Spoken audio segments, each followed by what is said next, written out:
phục hồi mà hoàn toàn là không khả thi, nhưng mà nó sẽ cải thiện được một phần, tức là mình đỡ cho mình nha. Ok, đỡ người nè. Cái chân bây giờ thì đi được. Đã yếu này, đã ổn này. Có tay, giờ tới đó hả? Ở lúc đó thì mình giờ sự luôn.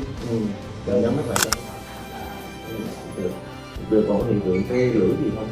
Nó lâu chân. Nó lâu tê lưỡi có còn ra không? Không có thể. Con từ cái đầu cái miệng á, thì rồi nhá, nước miếng nó chảy, không biết. Bây giờ vẫn còn hả?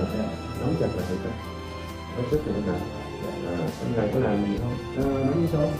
Đi ăn uống bình thường không? Thấy bữa trưa ngon lắm. Ở giờ nó làm con bò tử sao nghe cái miệng nghe nuốt. Ở nghe nuốt không thở. Hay mà cái chỗ đây không? Nói kiểu muốn nuốt rồi cái này. Là cái axit dạ dày nó trào ngược đó nha. Cái vậy thì mà để như vậy thì mình phải đi kiểm tra.